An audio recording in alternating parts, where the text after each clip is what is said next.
सिंहासन गदा नित्यं पदां शिदा करत्या शुभदास्तु सदा देवी स्कंद माता यशवनी, यानी जो नित्य सिंह पर आसीन है, दोनों हाथों में कमल धारण करती है, ऐसी यशवनी स्कंद माता सदैव हमारा कल्याण करती हैं। आज 5वां दिन देवी स्कंद माता की पूजा आराधना की जाती है। तो चलिए आज हम इस वीडियो में आपको बताने वाले हैं स्कंद माता की पौराणिक दिव्य कथा। तो हमारे साथ आप संपूर्ण कथा स्मरण कीजिए और प्रेम से बोलिए जय स्कंद माता। आपके भंडारे भरे, आपका कल्याण हो, हमारी यही कामना है। वीडियो को लाइक शेयर कर लें, साथ ही यदि चैनल पर नए हैं तो सब्सक्राइब कर लें। आइए प्यारे भक्तों, शुरू करते हैं। नवरात्रि के 5वें दिन स्कंद माता की पूजा अर्चना की जाती है। माँ स्कंद माता का नाम भगवान स्कंद यानी कि कार्तिकेय की माता होने के कारण पड़ा है।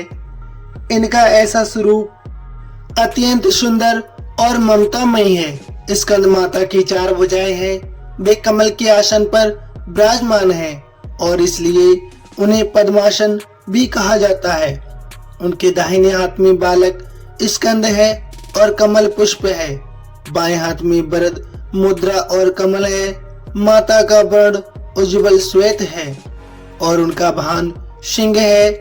मार्कंडेय पुराण के अनुसार प्राचीन काल में तारकासुर नामक एक महाबली दैत्य होता था। उसने ब्रह्मा जी की कठोर तपस्या की और उसने वरदान मांगा कि उसकी मृत्यु मात्र भगवान शिव के पुत्र के हाथों में ही हो। हालांकि शिव जी बैरागी थे, उनका कोई पुत्र नहीं था और इसलिए तारकासुर ने उस समय ये समझा कि वह अमर हो गया है। उसने 3 लोकों में अत्याचार शुरू कर दिया। देवताओं को स्वर्ग से निकाल दिया। देवताओं की प्रार्थना पर भगवान विष्णु ने उन्हें समझाया कि माता सती ने पर्वतराज हिमालय की पुत्री पार्वती के रूप में जन्म लिया है। उन्होंने कहा कि पार्वती जी भगवान शिव से विवाह करेंगी और उनका पुत्र तारकासुर का वध करेगा। अब इधर माता पार्वती ने घोर तपस्या करना आरंभ कर दिया। उनकी इस कठिन तपस्या से भगवान शिव बहुत प्रसन्न हुए और माता पार्वती के साथ उनका विवाह संस्कार हो गया और इस दिव्य मिलन से भगवान स्कंद का जन्म हुआ। जब कार्तिकेय जी का जन्म हुआ तो माता पार्वती ने अपने पुत्र को युद्ध विद्या धर्म की शिक्षा देने के लिए स्कंद माता का रूप धारण किया।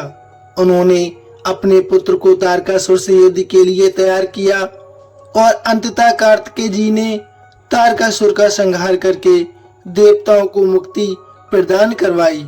हमारे वैदिक ग्रंथों में लिखा गया है कि माँ स्कंद माता की उपासना करने से व्यक्ति को ज्ञान और विवेक की प्राप्ति होती है। ये दिन विशेष रूप से संतान प्राप्ति और संतान की सुरक्षा के लिए भी महत्वपूर्ण बताया गया है। जो दंपति निसंतान हैं, उन्हें नवरात्रि के इस 5वें दिन विशेष पूजा अर्चना करनी चाहिए। देवी स्कंद माता से अपने लिए एक आदर्श, स्वस्थ और सौभाग्यशाली संतान की कामना करनी चाहिए। इसके साथ ही जिनकी संतान है वे उनकी सुरक्षा और कल्याण के लिए देवी से प्रार्थना कर सकते हैं। हमारे वेदों में कहा गया है, मातृ देवो भव, यानी माता ही सबसे बड़ी देवी है। देवी स्कंद माता इस सत्य की मूर्तिवान स्वरूप हैं। वे अपने भक्तों पर वैसी ही ममता बरसाती हैं जैसे एक माता अपने बच्चे पर करती है। देवी स्कंद माता हमें सिखाती हैं कि माता केवल जन्म देना नहीं, अपनी संतान को सही राह दिखाना भी होता है, उसे धर्म और न्याय की शिक्षा देना भी। और आज के युग में जब बच्चे गलत मार्ग पर जा रहे हैं तो माता पिता को देवी स्कंद माता का आशीर्वाद लेकर उनसे प्रेरणा अवश्य लेनी चाहिए। अपनी संतानों को एक योग, वैदिक शिक्षा और संस्कार देने चाहिए और यही हमें सिखाती हैं स्कंद माता जी, जिन्होंने अपने पुत्र को सिर्फ प्रेम नहीं, अब तो हर प्रकार से युद्ध करने की भी कौशलता भी सिखाई। और इसलिए प्रत्येक माता का कर्तव्य है कि वह अपनी संतान को भौतिक शिक्षा के साथ साथ आध्यात्मिक शिक्षा, अपने सनातन धर्म की शिक्षा और अपने पौराणिक संस्कारों की शिक्षा भी दे, नैतिक शिक्षा भी प्रदान करे, जिससे वह आने वाले समय में एक आदर्श समाज की रचना कर सके। नवरात्रि के 5वें दिन माँ स्कंद माता की पूजा आराधना करने के लिए सबसे पहले प्रातः काल में स्नान करके स्वच्छ वस्त्र धारण कर लें। पूजा स्थल को गंगा जल से शुद्ध करें और अगर स्कंद माता का कोई चित्र या विग्रह है तो उसे स्थापित कर लें। लाल या पीले रंग के फूल, केले का फल, मिठाई और घी का दीपक अर्पित करें। इस प्रकार उनकी विधिवत उपचार से आप पूजा करें। पूजा करते समय आप इस मंत्र का जाप करें, ओम स्कंद मात्रे नमः।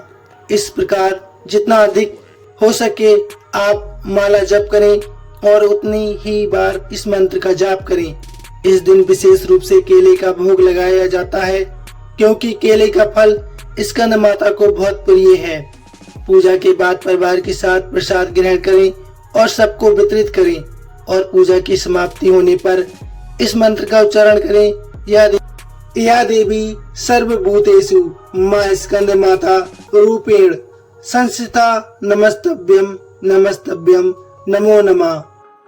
मतलब हम माता से प्रार्थना करते हैं कि वे हमारे जीवन में ज्ञान का प्रकाश भरें, हमारे संतानों का कल्याण करें और धर्म के मार्ग पर चलने की शक्ति और सात्विक बुद्धि प्रदान करें।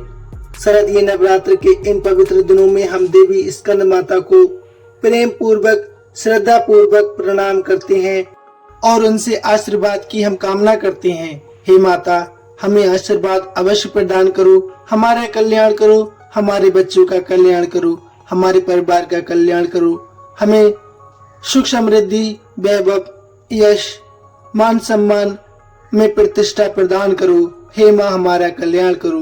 प्रेम से बोलिए जय स्कंद माता। धन्यवाद। वीडियो कैसी लगी प्लीज कमेंट में अवश्य बताइए। धन्यवाद।